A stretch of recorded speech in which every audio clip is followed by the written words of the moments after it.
You could smell this piece. Look at that. Look, you can see his ass cheek muscle. Look at that.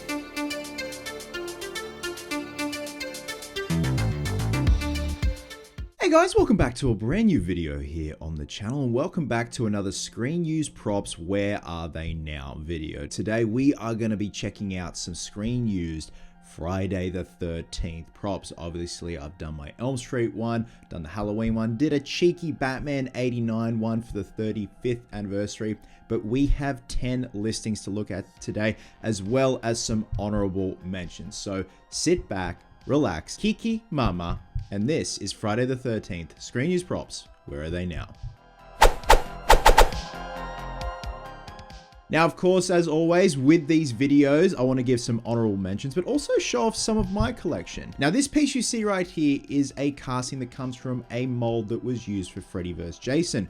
The mold was obtained by the great Sean Clark, and the castings and the finishing work was done by Josh Ludman, and this is limited to 20. They offered blanks or finished ones, and I wanted a finished one because I love seeing other artists work up close, and this piece is beautiful. It also comes with a certificate from Sean and Josh. So the molds came from the late great Bill Tezarakis. His family had an estate sale when he unfortunately passed away, and Bill did all of the makeup effects on Freddy vs. Jason along with the rest of the very talented makeup crew. Now, this Friday the 13th Part 7 hockey mask is a casting that comes from, I guess you could just say, screen lineage. I guess I should say that about the Spawn Bust as well. Like, to say production made is a very kind of umbrella statement. Just say it has screen lineage, and this piece does have screen lineage to the Part 7 New Blood hero hockey mask. So it is a very cool piece. I painted this one myself, and like I said, stick around for the end of this video because there's going to be a cheeky little giveaway. Now, after my video covering the Screen Used Halloween props, a gentleman by the name of Alan Banks reached out to me and said, "Hey man, I got some photos. I see you're going to be doing Friday the 13th next. I wanted to show you these." And Alan actually got to go to the prop store of London and check out some of these incredible pieces. Some that we're actually going to be seeing in this video today, but the piece de resistance, he got to spend time with the Part 1/Part 2 hero glove from A Nightmare on Elm Street. Beyond jealous, dude. That is very cool. And the final honorable mention, and actually this person just wanted to remain anonymous just because of what they've got in their collection. They wanted to show me their Friday the 13th Part 4 face piece that has been framed, that was cut out from one of the hoods with the makeup appliances from the 4th film. Now, in my opinion, I love the 4th look of Jason. To me, the final chapter look is just perfect. I love it. I love the hockey mask. I love the axe wound. Not only that, he has a Freddy vs. Jason hood, which is very cool. Now, apparently this also comes from the Bill Tezarakis estate molds and all that. So that's very cool. And thank you so much to everyone for sending those pieces in. Like I said, we've got 10 listings or 11. 10 or 11 listings to look at from the prop store. Again, you really don't know what to believe when it says it's sold, it's unsold, but anyway, we're going to check it out. Now, first up, we have a Screen Used Friday the 13th Part 7 The New Blood Mario Kerner Collection Jason Voorhees Kane Hottest Screen Match Hockey Mask. Now, Mario Kerner is a pioneer in the Screen Used Friday the 13th prop collecting arena. He pretty much had and has everything there is, especially when it comes to Friday the 13th Part 7 and Jason Goes to Hell. Now, as you can see here, this particular hockey mask is the same as the one I've got here in terms of the design, the paint scheme, everything. So this one sold for apparently 75,000 USD, which, that again, a big chunk of change, but for something so iconic. Like, to me, Part 7 Jason is a damn good design. I actually like this in close second, and obviously first is Part 4. But what I love about this type of stuff is just seeing all the up close beautiful details that are going on with this paint job. Like, you can just get so close and see all the scuffing, all the staining, all the soiling, all the speckling, the crudely painted on chevron. And it's got some mesh there over the eye. Again, I just love this stuff, man, and I would have loved to have had this piece in the collection. Like, if I was cashed up and cash wasn't a problem, absolutely. And it's interesting seeing the back of it. Hang on, I'll just go back. They're like high-end leather split pins that were used to hold the strapping in place, and there's no adjustment on the straps, nothing. And this does look like vacuum formed ABS, just looking at the porous side of it there on the back. Next up, we have another piece also from the Mario Kona collection. This is from Friday the 13th Part 8, Jason Takes Manhattan. There's a screen match hockey mask. This is a very different looking hockey mask in terms of color, chevron placement. Shape is apparently similar to Part 6. I believe this is derived from a Part 6 Jason Lives mask, or I think that actually could be the Versus mask as well. There's some correlation there. I'm sure someone knows the proper facts for that one. But yeah, this one sold for, in pounds, 87,500. Okay. But given the fact that like most people favor Part 7 over Part 8, it's crazy that this sold for a lot more. But again, I do have a soft spot for this particular mask. I think just because of how different it is. Again, just the yellow, the weirdly placed chevrons on the bottom there that look like this. There you go. I love the addition of the D-rings that hold the strapping in place, everything. And even just like the subtly cracked paint job. Look at the leather there, man. It's just so beautifully weathered. And take a look at the back there. The back kind of looks like it's made of aluminium or aluminum. That's cool there. Okay, so they've screen matched all those scuffs, those scratches. That is amazing, man. I love stuff like that. So that's the shot from the film when he grabs the hockey mask at the beginning, I believe. So most of these do come from the Mario Kona collection. So this is from Freddy vs. Jason, Screen Match, Battle Damage, Hockey Mask, and Cow. I love this look of the hockey mask by the end of Freddy vs. Jason, just how cracked and layered it was. Don't get me wrong, I love this piece as well. Like, I love this look, the clean look, but this looks so badass. And just how layered all that cracking is. But not only that, you get a cowl, which is amazing. Like, you can kind of complete the set. So it does look like it's some sort of foam or foam filled piece. But yeah, and again, I don't mind the look of Jason in Freddy vs. Jason. You know, by then you think they'd tire out with the design. It wouldn't be that memorable, but I actually really do dig it. Now, if we zoom in, let's see how far this will zoom in. Oh man, look at all that. There's like remnants of stage blood on there. It's scuffed back to almost the clean state there. This is the part I love here. All this beautifully layered cracking that was supposedly done by hand with a Dremel or a rotary tool back when they filmed Freddy vs. Jason. So I believe they weren't cast out of a mold. They were cast out of a mold, but all this additional detail was done by hand, which is just crazy to me. Like, look at that. Done by hand. Just these very talented artisans just doing this. And like, oh yeah, it's just a Tuesday. So that one sold for 87,500 pounds. Okay. It's okay. Crazy. Now, this is a very interesting and very unique and very badass piece. This is from Friday the 13th, A New Blood. Again, Mario Kona collection. This is Kane Hodder's stunt undersuit. What I love about the Part 7 Jason is how rotted he is. And the fact that you can like see his spine and all that. And the rib cage as well. So this is a stunt piece, so I don't know what would make it differ from the hero piece, but I think it might be the detail as well. Like, they don't put as much work and detail in if it's just going to be a quick little glimpse on camera.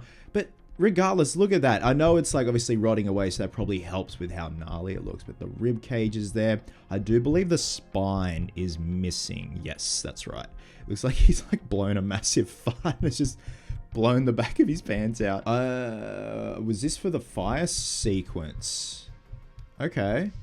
Let's have a look at the description. Hodder wore this suit and a pair of fire-resistant underwear as protection. Okay, yeah, so this was for the fire sequence. That's actually quite a beautiful piece and like quite a memorable one at that. Winning bid, 6,250 USD. Fuck off, man. As if that would go for that cheap. Like, that's an iconic scene / shot from the film. Like, it's a beautiful shot, and that's a long fire burn for a stunt performer as well, man. Okay, next up, we have a Jason Goes to Hell piece. So this is a effects head. An effects head from Adam Marcus' Slasher. Sequel Jason Goes to Hell, the Final Friday. This foam-filled latex effects head, sculpted by Wayne Toth. And cast by special effects artist Brian Ray, features thin strands of real hair glued across the top, airbrushed in blues, purples to encapsulate his rotting flesh. So was this just like a concept thing? Was it production made to have on standby?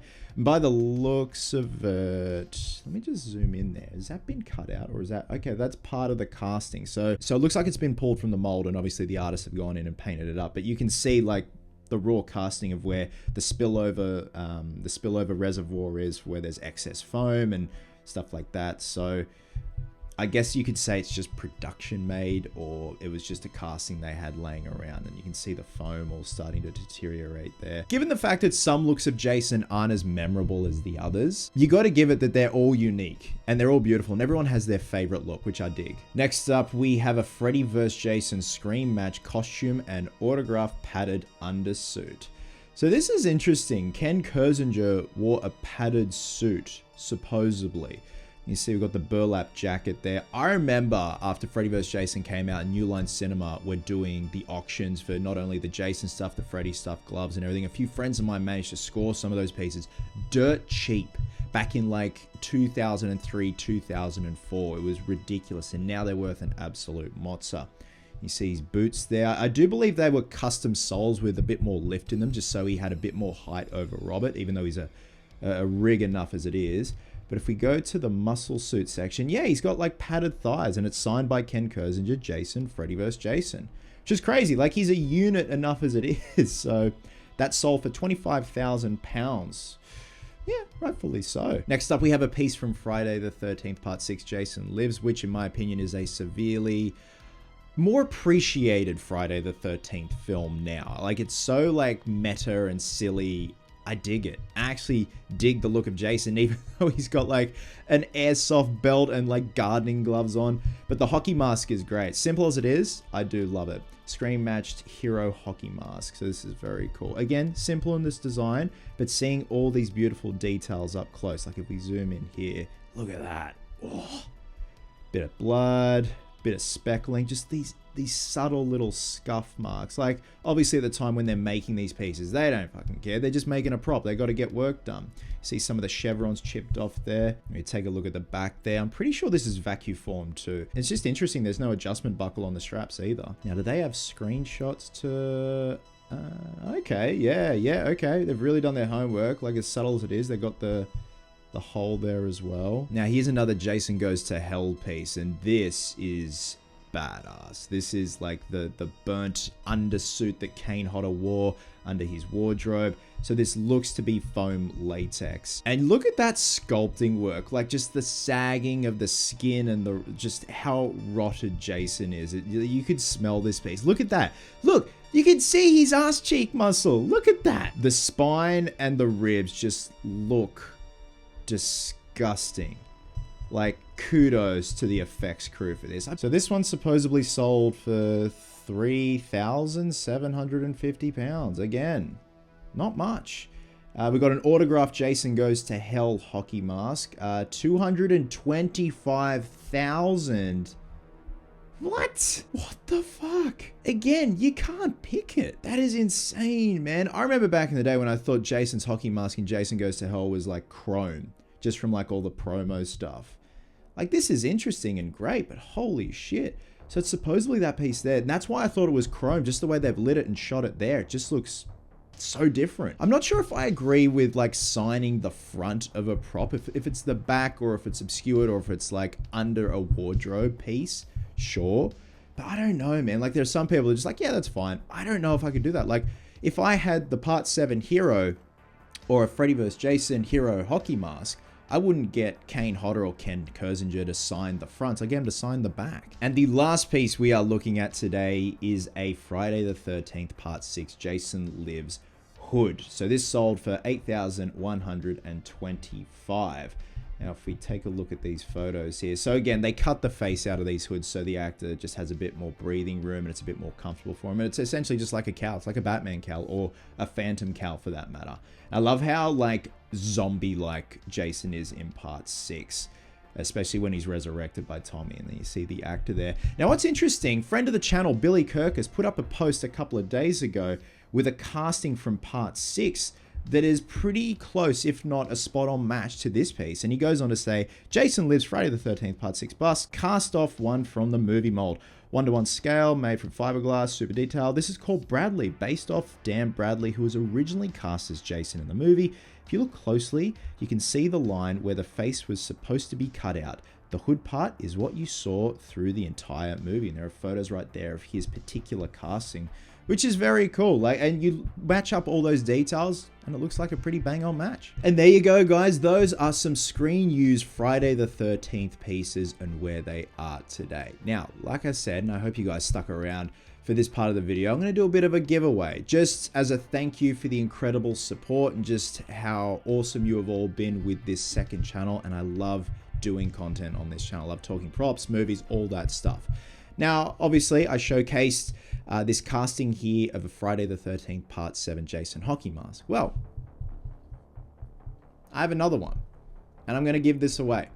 Now, usually when I do a giveaway, and it's always been on the main channel, the Cosplay Chris channel, the way to enter, and it's simple, I love a good pun. I love a good, cheeky, dirty, like dad joke-esque pun. So in the comment section, I want you guys to leave your best Jason/Friday the 13th pun. It's going to be a tricky one, but the best one wins this. Like, ideally, it'd be great if you had an Instagram account so I can contact you that way. And I'll go through the comments, and whichever pun just makes me go, oh, jeez, that was good, you win this. I'll send it your way. Again, just as a thank you for your incredible support, leave your Jason/Friday the 13th puns down below. If you don't have Instagram, I can just contact you via email. We'll figure it the fuck out. Love you guts, and I'll catch you in the next one.